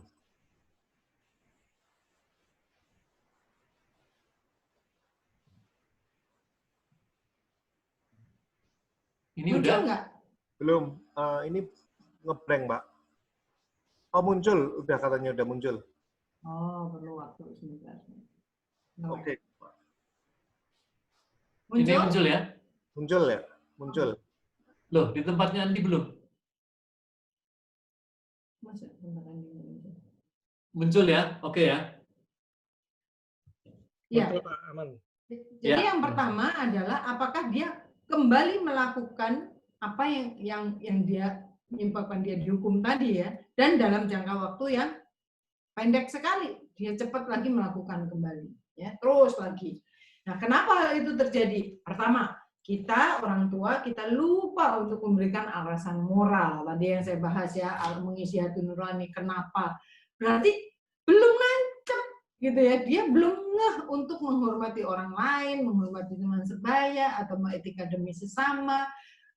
Itu belum memberikan alasan moral kenapanya kita kurang menanamkan hal itu. Yang kedua, kita memberikan merotannya atau memberikan konsekuensi atau hukumannya setengah hati. Jadi ada banyak dari kita, termasuk kami juga, kalau orangnya udah kelihatan nyesel ini, ya udah deh didiskon gitu ya, langsung gerasi, kasih gerasi banyak. Itu membuat pertobatan itu jadi cepat kembali dia mengulang lagi. Gitu ya. Didiskonnya banyak. Iya, walaupun kita orang tua hati-hati juga ya dalam menilai ini ya. Bukan berarti waktu dia melakukan lagi itu udah pasti itu nggak sah. Iya. Bukan gitu ya. Nggak karena kita pun kan orang dewasa juga saya sebutkan tadi kita melakukan ulang-ulang lagi kesalahan yang sama ya, gitu ya. Cuma kan kita lihat lagi dia betul motifnya itu loh. Motifnya gitu. Karena anak-anak ya sama dengan kita. Ada kalanya kita akan mengulang lagi, tapi akan kelihatan dari yang berikutnya ini, yaitu tes kedua dari pertobatan sejati adalah sikap anak. Jadi kalau anak melakukan lagi dengan ringan, itu berarti dia belum bertobat. Tetapi ada anak yang melakukan lagi, tapi dia terus jadi, aku tahu, anak kami pernah melakukan hal itu ya, terus dia melakukan seharusnya yang dia nggak boleh. Aku tahu, aku udah ingat, tapi aku nggak tahu. Aku juga nggak tahu kenapa. Pokoknya aku tahu. Dia bilang gini, aku tahu apa yang harusnya aku lakukan, tapi aku lakukan yang nggak begitu, gitu ya. Nah, itu seperti Paulus yang mengatakan karena dosa kita ya, kita semua orang berdosa. Apa yang aku ingin lakukan itu nggak aku lakukan, tapi justru apa yang aku tidak ingin lakukan itu yang aku lakukan, gitu ya, karena keberdosaan kita. Nah, itu sekali lagi menjadi pintu bagi kita untuk memberikan kebenaran firman Tuhan ya, bahwa kita ini semua orang berdosa. Nah, bahwa kita membutuhkan Tuhan Yesus. Tadi yang mengenai pengakuan pertobatan hanya Tuhan yang bisa mengganti rugi. Nah, momen-momen seperti ini kita bisa tahu sikap anak kita. Dia tahu, aku tahu Bun, aku tuh harusnya nggak boleh, tapi aku juga nggak tahu kenapa aku gitu lagi gitu. Itu kadang-kadang anak-anak yang punya bisa mengungkapkan lebih jelas. Itu ada anak-anak yang cukup frustasi bahwa aku tuh tahu yang aku harus lakukan, tapi nggak tahu, pokoknya aku kesel, aku masih lakukan lagi. Jadi itu menjadi momen untuk menunjukkan bahwa begitulah kita. Dan kita hanya butuh pertolongan Roh Kudus. Betul-betul menanamkan kembali hati nurani. Nanti waktu dia diingatkan, waktu dia melakukan akan diteguhkan. Waktu dia ditegur hati nurani, dia melanggar, dia akan tertuduh. Jadi mekanisme itu akan ada di dalam hati anak-anak kita dan akan terus menjadi proses sanctification di hati anak-anak kita dan di kehidupan kita juga. Iya. Nah, jadi berikutnya adalah mengenai pendidikan untuk pertobatan yang palsu. Ya, kayak Pinocchio nih ya, katanya nggak bohong, tapi dia bohong terus. Apa yang harusnya dilakukan? Kalau kita melihat anak mengaku sebelum tertangkap basah, ya. Jadi, aduh ampun, jadi sebelum ketahuan dia udah mengaku dulu ya, karena dia berharap supaya dia nggak menghadapi konsekuensi dan hukuman. Dia mengaku dulu, menyesal dulu, dan meminta maaf. Kita boleh memuji anak untuk kejujurannya. Mami senang sekali kamu udah bilang ya. Mami nggak tahu tapi kamu udah mengakui. Mami senang.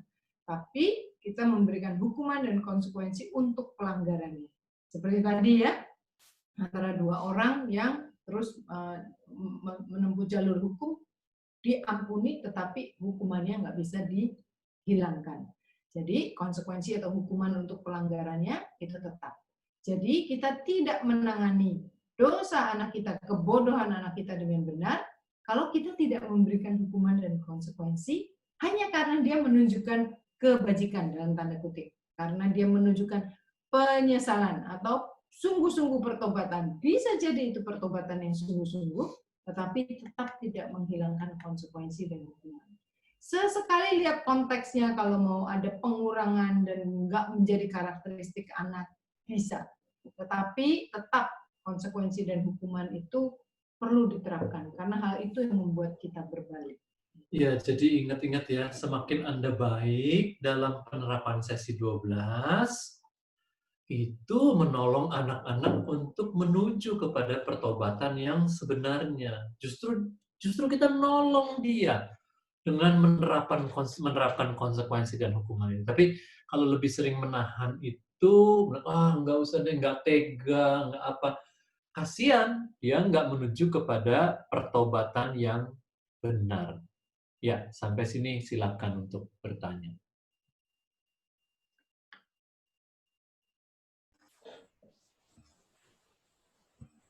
Ya, ada beberapa pertanyaan, Pak. Ya.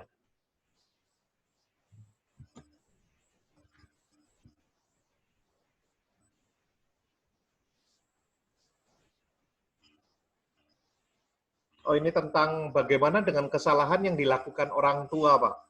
Bagaimana prakteknya untuk cara minta maafnya sama anak. Misalnya ibu yang mencubit anaknya, anak kami ini umur 2,5 tahun, Pak. Oh.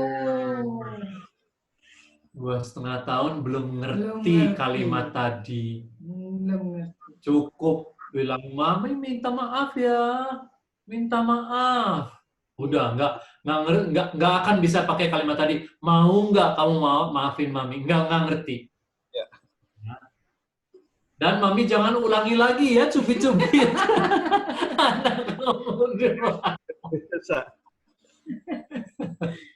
Oke, berikutnya. Ulang sudah siap untuk beli tongkat kasihnya tadi. Bagaimana minta maaf menjadi ritual? Karena anak-anak kami sering melakukan kesalahan, sengaja atau tidak sengaja. Rawankah menjadi hambar ucapan permintaan maaf itu? Di semua keluarga bisa terjadi ya. Minta maafnya samalah dengan hal lain. Bisa iya, bisa hambar. Tetapi kalau kehambaran itu terjadi, nggak berarti kita nggak ngajarin. Jadi penting sekali ngajarin itu tadi. Mau nggak kamu maafin aku antara adik kakak? Terus dia bilang ke kita juga, mau nggak mama maafin aku? Bagaimana dia bisa lakukan itu? Karena kita kasih contoh juga, kita begitu juga ke dia. Kalau kita nggak kasih contoh begitu, dia jadi ritual tuh. Begitu ya. Jadi kita lakukan dulu, dan dia akan lakukan dengan baik dan benar. Dan bagaimana tadi supaya nggak jadi ritual ya? Tadi dijelaskan mengenai pertobatan palsu dan bagaimana pendidikan untuk supaya pertobatan palsu, begitu ya.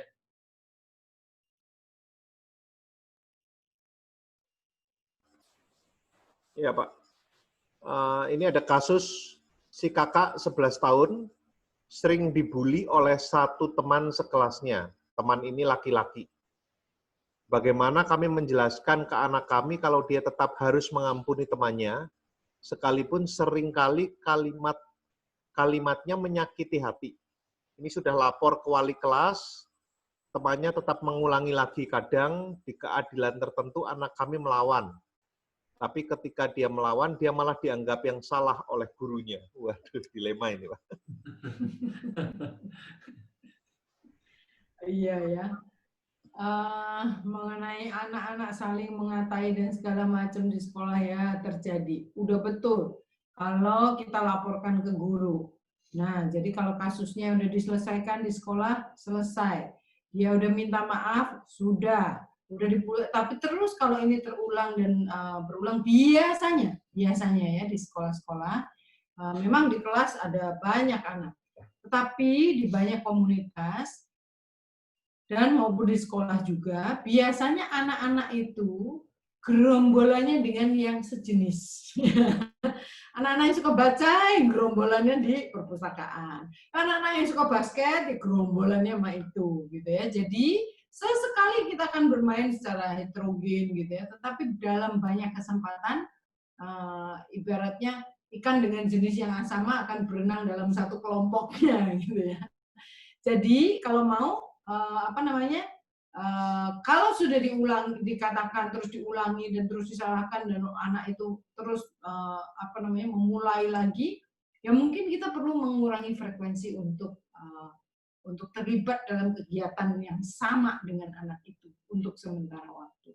Karena kita udah lapor ke guru, udah bilang sama dia, jangan gitu, aku nggak mau, ini jangan, dan sudah semua, kalau semua udah dilakukan, ya untuk sementara waktu, bergerombollah dengan yang sejenis begitu ya, dan mengurangi frekuensi untuk permainan dalam kelompok yang lebih heterogen. Sama dengan kita ya, kita kan di antara teman-teman kita ada yang kayaknya kalau guyon kita nggak pas deh gitu ya, selalu kalau ngomong kayaknya nggak ngenakin gitu ya. Tentunya kalau di kelompok besar di ini ketemu kita nggak menghindar gitu ya, tetapi dia bukan lingkaran kecil kita. Jadi pilihlah lingkaran kecil yang membangun gitu ya. Dikatakan di firman Tuhan juga di Amsal, hendaklah di antara kita satu sama lain saling mendahulukan dan saling edify, saling membangun supaya kita semakin bertumbuh juga. Jadi kita bisa memilih lingkaran kecil kita, lingkaran sedang, lingkaran besar. Tentunya kita nggak mencoret orang itu dari daftar teman kita, tapi kita bisa membatasi frekuensinya. Ya, untuk anak-anak ini adalah umur pra-remaja dan mengalami hal yang seperti ini, itu cukup bisa menggoncangkan nilai-nilai diri dia. Karena dia cari penerimaan, nanti dia akan ngikut cara itu. Iya, karena anak seperti umur dini mencari penerimaan. Supaya dia eksis, aku harus ikut cara itu enggak. Sehingga kita orang tua penting sekali. Pertama, mengempati dia. Jadi mengiyakan bahwa dia mengalami satu yang berat. Mengempati, mami ngerti. Papi juga ikut nggak seneng kamu ngalamin gini. Namun ketiga adalah penting sekali mengajarkan dia keteguhan hati. Gitu ya. Kamu boleh bentak dia. Boleh keras sama orang itu. Nggak mau. Gitu. Aku nggak ngobrol sama kamu. Boleh. Ya. Mengajarkan cara-cara yang untuk dia menahan diri gitu ya. Menjauhkan diri. Tadi kan jauhkan diri nggak gaul. Tapi kalau anak ini terus memaksa begitu, menahan. Nggak. Keempat adalah banyak ngobrol tentang Tuhan Yesus sendiri. Udah dibulinya kayak apa ya? Wah, luar biasa itu Tuhan Yesus dibulinya. Tapi sebelum itu adalah saya ingin supaya orang tua betul-betul ngobrol banyak, lebih banyak ngobrol dengan anak ini, memasukkan nilai-nilai. Misalnya, kalau dia dibilang kamu jelek, kamu tuh gini-gini, nilai-nilai yang benar kita masukkan bahwa kamu itu diciptakan sempurna oleh Tuhan. Seperti ini, yang bentuk hidung kamu begini, mata kamu itu sempurna. Tuhan yang kasih. Nah, waktu beberapa nilai-nilai itu dia mantep, maka bully yang seperti itu sama sekali enggak goncang. Dia enggak goncang. Apalagi kalau hubungan kita dengan dia dekat, dia percaya apa yang kita katakan nilai kakak gini kita jelasin. Jadi yang itu tuh enggak ada.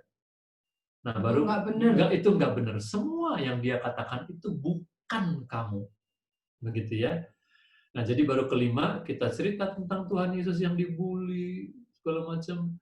Terus dan dia bagaimana meresponsnya. Keenam adalah terus mendoakan bersama-sama dia. Mendoakan anak itu yang membuli. Nah, anak-anak kami waktu lebih kecil mengalami hal seperti itu di sekolah minggu. Dan ada pengalaman dari mendoakan teman itu. Terus teman itu berubah terhadap anak kami. Itu menjadikan dia sungguh-sungguh tumbuh imannya. Bahwa kita mendoakan ya teman yang jahat sama kita. Terus Tuhan nolong, ngubah. Wah, itu membuat dia betul-betul tumbuh secara iman dan nilai-nilai diri. Jadi itu yang mesti ditolong ya. Tapi sekali lagi, kalau udah keterlaluan lagi, boleh bukan saja anak, tapi orang tua juga minta kepada wali kelas. Jadi sekarang orang tua masuk untuk melaporkan. Karena ini udah serius begitu ya. Itu yang ketujuh. Begitu ya. Silakan. Ini ada hubungannya dengan yang tadi prinsip ganti rugi, Pak. Nah, ini ganti rugi untuk anak yang masih balita dan belum umurnya diberikan uang saku, seperti apa ya proses ganti ruginya? Dan ini ada yang berhubungan juga. Gimana, Bu? Mainan mereka biasanya. Anak-anak kan punya mainan koleksi yang ini dia sendiri. Jadi kalau ada yang dipotek, ya udah aku ganti sama ini. Jadi koleksi mainan dia atau gantinya pensil, pakai iya, itu. apa yang milik dia kan kebanyakan mainan ya, atau pensil yang ada gambar apanya. Terus punya kakaknya patahin atau dia serut habis gitu ya. Kamu ganti yang mana? Kamu boleh pilih deh dua. Yang punya aku pensilnya yang mana gitu ya. Jadi mainan mereka itu harta mereka atau stiker gitu ya. Kamu mau yang mana? Pilih deh yang mana? Aku mau yang itu. Tapi ada juga yang kejadiannya itu anaknya yang mau diganti nggak suka apa yang ditawarkan gitu loh. Mbak, jadi yang mau ganti rugi itu sedih banget gitu loh. Oh dia nggak suka. Jadi itu lucu-lucu tapi dia belajar sesuatu ya dari situ ya. Gitu. Nanti di dalam kehidupan itu kan gitu kan. Bisa gitu. boneka, bisa ya udah kamu boleh tidur di kamar aku atau gitu. macem-macem dah. Atau dia kasih giliran main komputer. Ya udah nanti aku main komputerku, kamu yang main. Mau nggak kamu itu? Apa yang mereka anak-anak ya? Yang mereka punya. Iya. Jadi gitu. Jadi bukan ada uang masuk terus harus dikurangin, itu salah satu ya. Tapi apa yang mereka punya itu bisa. Seru ini. Ya, silakan. Ini ada yang seru juga, Pak. Nah, ini bagaimana kalau anak yang sudah diajar tentang ganti rugi, kemudian menuntut temannya yang tidak sengaja merusak mainannya untuk ganti rugi, Pak?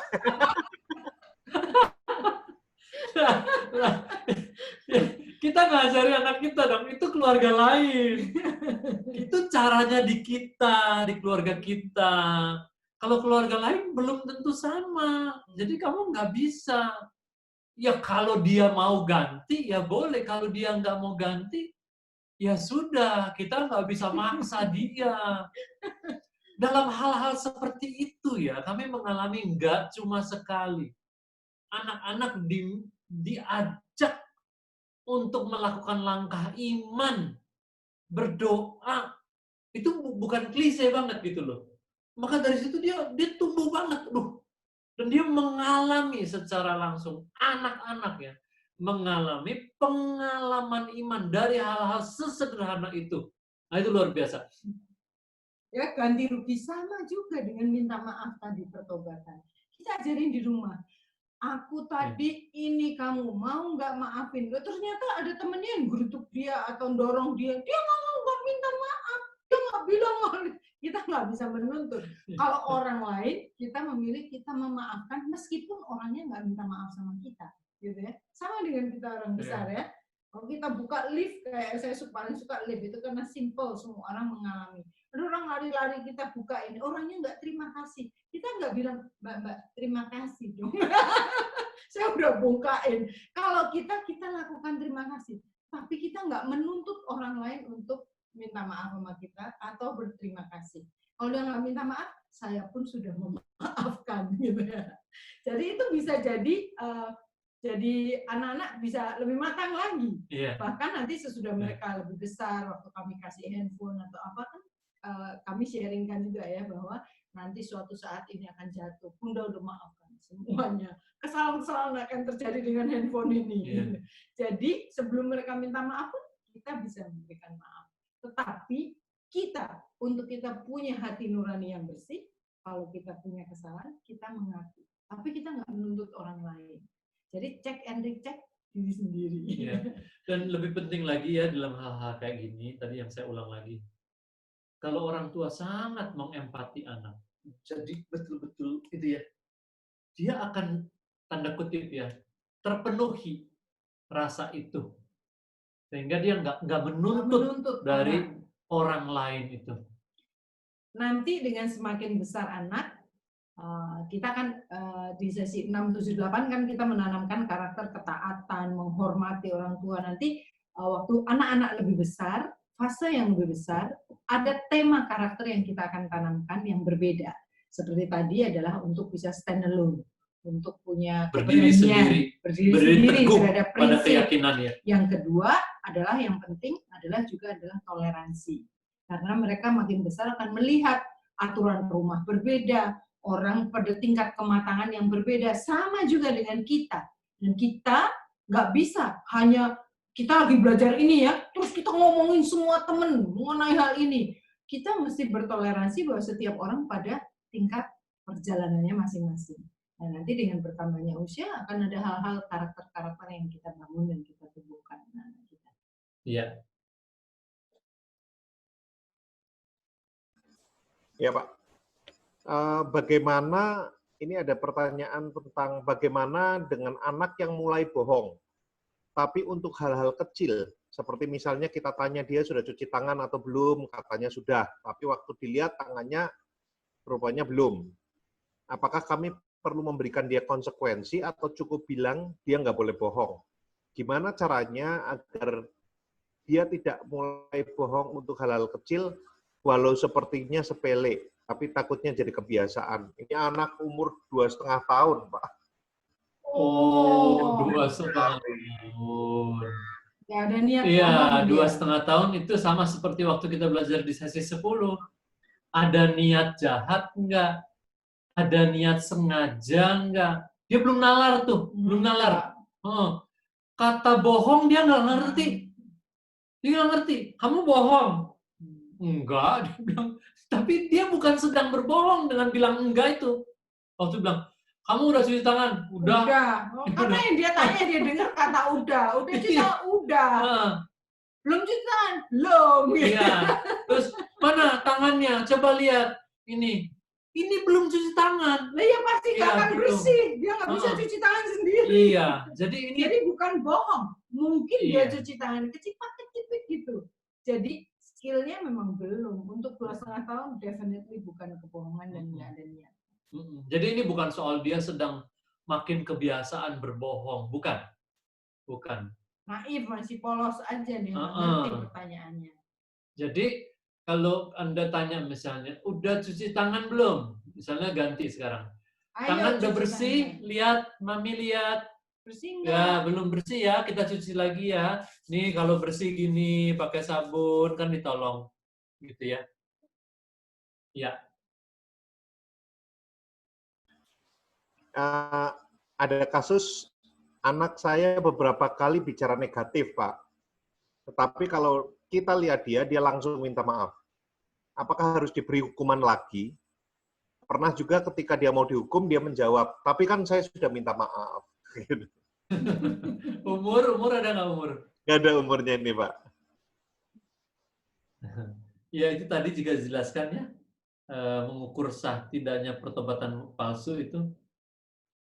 Atau yang berikutnya.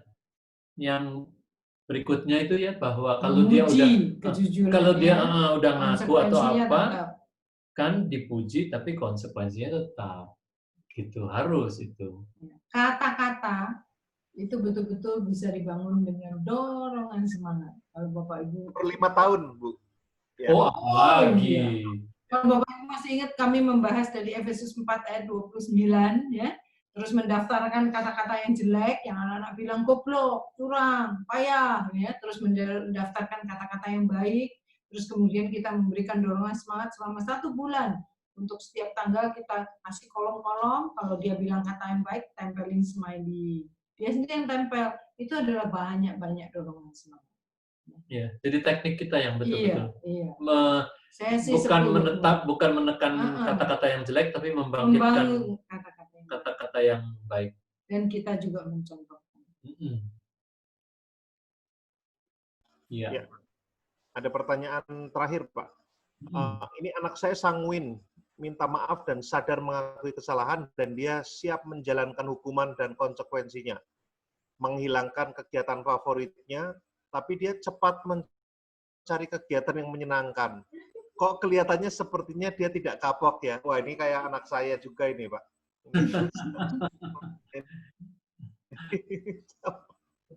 Kalau kita sudah memberikan konsekuensi, dan konsekuensi itu cukup ngefek buat anak kita, ada orang-orang yang menunjukkan keberdukaan itu kita nggak bisa menuntut caranya sama dengan kita. Bahwa itu sudah painful buat dia, udah cukup. Tapi kok dia nggak sedih hati? Lah ya memang temperamennya nggak sedih hati. Sama dengan orang berduka ya. Kalau orang berduka kan grieving, ada yang nangis bombay, ada yang dia diem aja tapi dia sedih. Ada yang ya sedih tapi masih bisa ketawa-ketawa, tapi sedih. Maksudnya waktu dia diem, dia sedih. Jadi respon ini, delivery kesedihan orang itu kita nggak bisa. Tampilannya itu tampilannya beda. bisa beda dari kita. Yang penting bahwa konsekuensi itu cukup menimbulkan rasa sakit dalam tanda kutip, itu cukup. Ya. Tapi nggak perlu, kok dia nggak ini ya, nggak menunjukkan susah gitu, menyesal. Jadi penyesalan ada orang-orang yang oke, dia dengan sikap yang lempeng-lempeng aja, terus kemudian dia nggak mengulangi lagi gitu ya. Yang kita emosi, ekspresi emosi nggak bisa kita ini, setiap orang beda-beda. Iya. Maka itu juga ya, kan kita udah bahas di bab lalu. Kita kalau ajak dia doa, terus mengajarkan dia doa sendiri juga, satu dua kalimat itu juga bisa jadi nyata di situ tuh. Apa sih yang dia ucapkan gitu ya, begitu. Kalau umurnya udah bisa, begitu ya. Iya.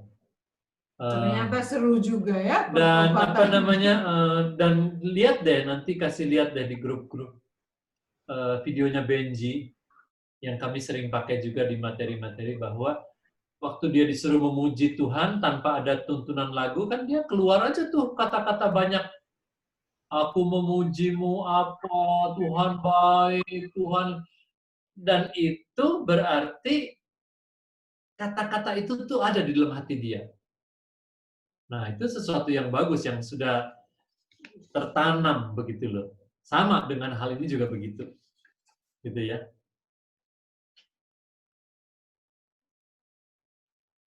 Ya, Pak.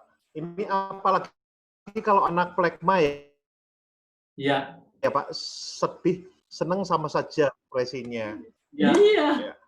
Betul.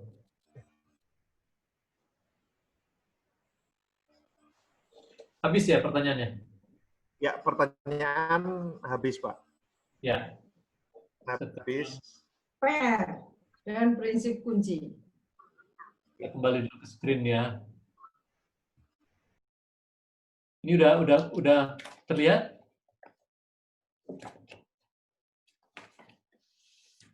Ini kelihatan ya? Kelihatan, Pak.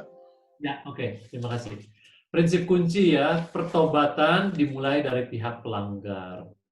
Oleh sebab itu, kita harus mengajarkan hal ini kepada anak-anak, supaya dia mulai untuk minta maaf kepada kakak adik dan kepada kita, nantinya juga kepada Tuhan di dalam doa-doa. Dan pengampunan dimulai dari yang dilanggar. Begitu ya. Nah, oke, sekarang PR di halaman 335. Nomor 1, bagikan contoh-contoh dari penyesalan yang tidak punya nilai kebajikan. Bukan pertobatan berarti. Ilustrasi Anda boleh diambil dari pengalaman anak-anak Anda, teman-teman mereka, atau televisi, atau bacaan. Gimana sih orang yang cuma nyesal tapi nggak bertobat? Apa kalimatnya? Nyesel ketangkep. Nyesel ketangkep. Begitu. Atau orang yang narkoba terus ditangkap udah ketiga kalinya, kedua kalinya begitu. Menyesal dia katanya gitu. Katanya menyesal, tapi sebetulnya dia menyesal ketangkep. Karena dia ulang-ulang lagi. Jadi bisa diambil dari contoh-contoh itu. Nomor 2. Nomor 2, apakah dalam minggu ini ada satu peristiwa di mana kita menuntut salah satu anak kita untuk ganti rugi? Kalau iya, Anda bisa sharingkan bagaimana Anda mengajarkan prinsip ganti rugi ini di kelompok kecil. Ya, jadi Silakan, ini PR-nya menarik sekali ya kalau dilakukan. Tapi sekali lagi ingat, ini adalah tindak lanjut dari sesi 12. Yes. Jadi sekali lagi, penerapan di sesi ini akan juga memperkuat penerapan kita. Harusnya memperkuat penerapan kita di sesi 12. Begitu ya. Nah, ini sudah selesai. Sedikit Silakan. lagi, perlu tarik nafas untuk sesi berikutnya, isu-isu disiplin. Dan kita akan selesai. 14, 15 lebih seru lagi karena itu banyak isu mengenai ketaatan itu, pelanggaran dan sebagainya. Ya, silakan. Masih ada apa sekarang? Pak Andi. Nah, ini masih ada waktu cukup banyak. Silakan kalau ada yang mau menanyakan sesuatu atau mau langsung tanya Ya, Pak Rizal langsung bisa raise hand ya. Bisa Ya, hand, bisa ngobrol sama Pak Rizal dan Bu Rina. Monggo, silakan. Silakan. Mumpung waktunya masih ada. Tapi ini seperti yang tadi Bu Rina sama Pak Rizal, ini langsung tadi Benji udah dimasukin kamar, Pak. oh, Udah kena disiplin masuk kamar, tapi dia sudah gembira, sudah di kamar Pak itu masuk Abu Dhani itu tadi. ya. Silakan, atau ada yang mau sharing dari apa yang diterapkan? Bu Jani tadi, silakan. Pak, Seni Cotro. Ayo Belitung. Bubble nih, bubble. Iya, kemarin Bu Jani juga sempat sharing cerita tentang homeschooling. Mari Bu Jani. Nah, ini Bu Jani. Oke. Silakan. Enggak, apa, mau tanya Pak, misalkan kalau yang ganti rugi itu kalau misalnya gelas nggak sengaja pecah, sering, anak saya termasuk sering gelas pecah, berarti tetap bisa disuruh ganti rugi ya? Saya nggak pernah suruh ganti rugi, karena saya dengan tenang, ya udah nggak apa-apa, paling saya suruh dia sapu aja, saya dampingin dia sapu, belinya sendiri, saya dampingin tetap sampai selesai. Seperti itu perlu ganti rugi nggak sih Pak, potong uang jajan? Balik lagi ya ke disiplin chart ya. Sebelum kita Bagan disiplin ya. Sebelum kita memberikan konsekuensi hukuman, kan kita perlu lihat childishness atau foolishness. Foolishness itu udah tahu ada niatan, udah ngerti. Kalau childishness kekanak-kanakan, dia nggak ada niat. Dia nggak sengaja ini udah terus dorong atau kalau anak-anak yang foolishness ya, kalau di restoran dia suka campur tuh campur ini sambal diaduk-aduk. Nah kalau kita udah bilang nggak boleh, dia masih lakukan ya kan, kecapnya campur ini, ketawa dibongkar. Nah itu foolishness, udah dikasih tahu nggak boleh. Atau piring sengaja tumpuk udah bilang nggak boleh, dia lakukan. Tapi kalau nggak sengaja, nggak ada niat jahat, itu namanya childishness. Ya, kita kasih nasihat, ya kan? Teguran dan tindakan kalau dia sering-sering. Artinya dia nggak boleh pakai gelas yang ting. Gantilah dengan yang melamin. Apa ya? Plastik. Iya. Jadi bandar nggak rugi. Karena pakai gelas yang itu pecahnya bisa sampai tajamnya kemana-mana. Iya, bahaya. Kecuali kita pakai yang keramik yang mahal, yang jatuhnya bulir-bulir. Ya. Jadi waktu anak-anak kami taruh gelas, sendok, garpu, mangkok, semuanya melamin atau ini, dan di kabinet yang bawah, supaya mereka bisa ambil sendiri. Jadi itu kalau nggak ada niat jahat dan betul-betul kekanak-kanakan, ya kita nggak kasih konsekuensi dan hukuman, alih-alih ganti rugi dan pertobatan pemulihan. Orang namanya juga ini di kotak yang atas, ya. Kotak yang ke foolishness yang ke bawah, bukan yang ke childishness yang ke atas. Ya. Gitu. Jadi ini adalah Mau tanya lagi, mungkin agak menyimpang sedikit. Anak saya yang laki-laki 7 tahun sanguin, yang 5 tahun laki-laki melankolis. Kebayang nggak Pak, sering banget tuh.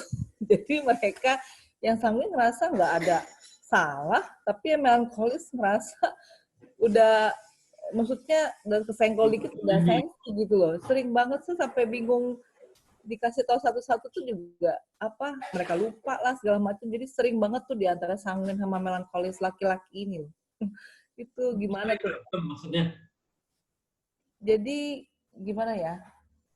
Jadi kalau sanguin, jadi kakaknya ngelakuin apa, ya adiknya kan kan sanguin kan suka nggak sengaja ya, suka nggak sengaja. Nah yang melankolis tuh langsung sensitif Pak, gitu loh, langsung tantrum gitu. Jadi sering begitu kejadiannya gitu loh. Jadi ya sayanya juga mau kasih tahu juga tetap dianya juga terlupa, dia bilang Koko nggak sayang, ntar Koko gini gitu loh. Koko bilang enggak, Koko nggak ngerasa, maksudnya dia nggak ngerasa melukai gitu loh. Iya. Gitu. Ya, itu nanti dengan anak-anak mengerti dan saling menerima. Ya, adiknya begitu. Dan kalau kita bisa challenge untuk kakaknya untuk menunjukkan sayang ke adiknya dengan menghindari hal-hal yang si adiknya nggak suka, gitu ya. Atau adiknya kita ajarin kalau dia ada yang nggak suka, yang Pak Andi juga mulai terapkan ya kata stop it tadi ya, itu akan menolong supaya si sanguin nggak mengusili si melankoli. Tapi itu bahwa kalau temperamen beda, ya kita terus menumbuhkan kasih dengan memfasilitasi itu. Yang saya paling suka adalah kemanapun bawa oleh-oleh untuk si adiknya. Kalau adik yang pergi selalu ini, pokoknya melakukan tindakan kebaikan. Yang satu melakukan kebaikan untuk satunya. Satunya kita fasilitasi untuk melakukan kebaikan untuk si sanguin. Karena dengan saling melakukan kebaikan, nanti feelingnya gitu. Iya, jadi hal-hal yang tadi yang dibilang sering gitu, cukup, itu nanti turun dengan sendirinya. Jadi satu adalah mendorong dan memfasilitasi untuk melakukan kebaikan antar mereka. Sederhana lah ya, misalnya nggak usah beli tapi misalnya terus kakaknya bawain gelas adiknya, ambilin minum atau ambilin snack, itu kita ajarin satu-satu, ini kamu ambilin gitu ya. Dan sebaliknya, dan hal yang kedua adalah mendoakan. Wah itu bener-bener deh. Dalam doa kita sekeluarga, terus si Koko suruh doain dedeknya, dedeknya suruh doain Kokonya. 1 kalimat, 2 kalimat, semakin sering itu dilakukan, nanti si feeling itu ngikut. Nah, bagus ya. Mereka punya tipe kepribadian yang berbeda sekali, itu bagus. Gitu. Sehingga mereka udah belajar dari rumah bagaimana bersinggungan dan berhadapan dengan orang yang beda. Itu akan sangat memperkaya mereka nanti waktu besar, waktu umur 10, 12, sudah banyak gaul di luar rumah, itu sangat memperkaya mereka, terutama waktu kita memfasilitasinya dengan baik, perbedaan-perbedaan ini. Jadi, jangan dianggap bahwa ini beda banget, enggak, itu justru hadiah dari Tuhan yang mendidik mereka dan mendidik kitanya. Bagaimana memfasilitasi itu? Fasilitasi yang paling sederhana, pokoknya kalau saya kasih apa-apa ke anak-anak, saya pasti kasih ke satu anak. Dari satu anak dia kasih ke saudara. Jadi jangan kita yang ini Koko, ini ada enggak, satu anak kamu bagi ke yang sana. Mau snack, mau makanan, mau buku, mau apa, satu. Kita ganti-gantian supaya antar mereka merasakan bahwa mereka dikasih sama Koko, kasih sama Dede, dan mereka akan nanti muncul sendiri. Jadi mesti diskusi terus ya untuk cari ide-ide bagaimana supaya adik dan kakak itu saling menunjukkan kebaikan satu sama lain. Ada bisa banyak sekali ide, gitu ya. Ya, thank you Pak. Thank you. Ya, silakan. Siapa lagi? Silakan, siapa lagi? Kalau naik satu-satu, kami bisa melihat wajahnya, jadi hafal. Saya piring melamin juga, Bu Jani. Ya, ini dari Messenger. Piring saya zaman dulu saya pakai. Jadi kalau jatuh suaranya keras. Atau yang kaleng toh, yang kaleng. Yang zaman dulu, Pak. Oke, sopo meneh saiki. Raise hand kalau ada yang mau tanya langsung sama Bu Rina dan Pak Rizal. Silakan. Siapa lagi nih? Masih ada waktu, mumpung. Ini ada pertanyaan di ini. Di chat ada? Ya. Silakan. Oh, ini yang tadi, Pak. Kayaknya. Pak, Bu, saat sedang kejadian, kami masih sulit sekali menentukan perbuatan anak kami ini adalah kebodohan atau kekanak-kanakan. Boleh kasih tips untuk bisa membedakan? Soalnya seringkali bingung memberikan reaksi apa saat kejadiannya. Jadinya malah marah-marah. Iya, betul. Waktu marah-marah ya kita yang lakukan kebodohan. Gitu ya. Apalagi kalau saling konflik terusan. Iya, gitu ya. Memang saya juga dulu begitu tuh. Waktu baru belajar, waduh, ini apa ya? Ini di mana ya? Ini apa yang terjadi gitu. Terutama kita bapak-bapak gitu, sulit menentukan. Maka harus cepat diskusi. Saya selalu tanya jadinya, ini apa ya? Ini kotak yang mana ya? Ini kejadian apa sih ini gitu. Tapi makin lama tuh makin oh iya.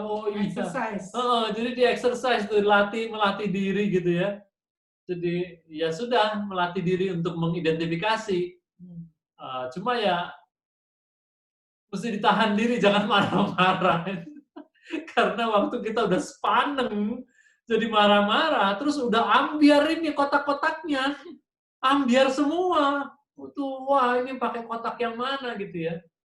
Kalaupun salah juga nggak apa-apa. Nggak apa-apa. Oleh sebab itu, kelompok kecil, komunitas, dengan kita sharing, oh terus kita dengar pengalaman keluarga lain, oh yang itu tuh kekanak-kanakan, oh itu kekanak-kanakan.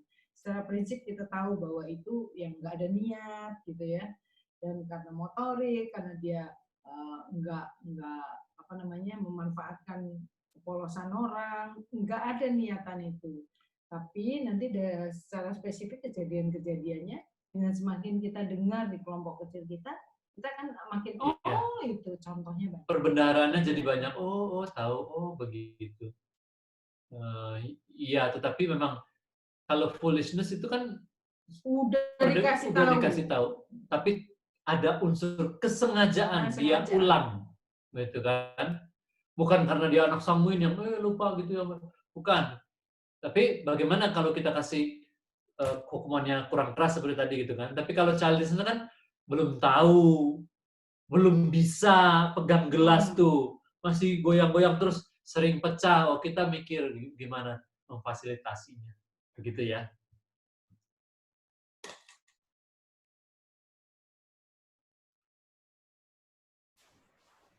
Ya, ada lagi nih, Pak. Hanya masalah istilah ini. Dulu saya juga menggunakan istilah tongkat kasih untuk mendisiplin anak. Lalu terfikir efek penggunaan kata kasih dan disiplin yang langsung terkait dengan hukuman atau sesuatu yang menyakitkan bisa merusak makna kasih dan disiplin. Lalu kami ganti dengan tongkat nakal dan hukuman, supaya mereka merasakan nakal itu menyakitkan, sehingga kata kasih dan disiplin tetap mulia dan menyenangkan hati.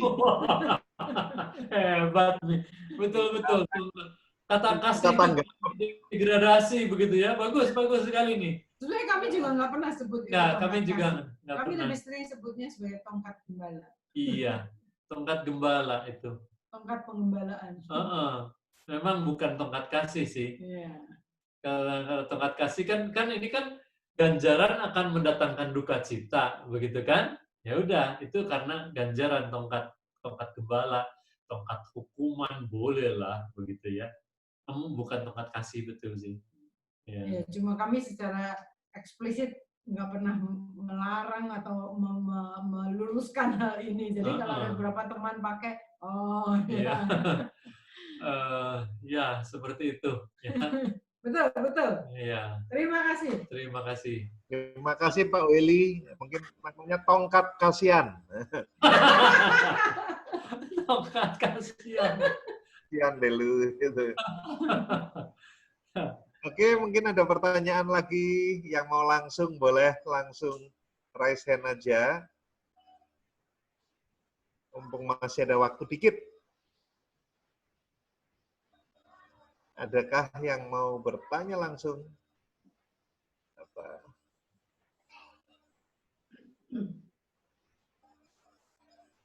Oh, ini ada yang mau nanggapin. Konsepnya Pak Rizal itu minggu lalu bilang konsepnya tongkat gembala.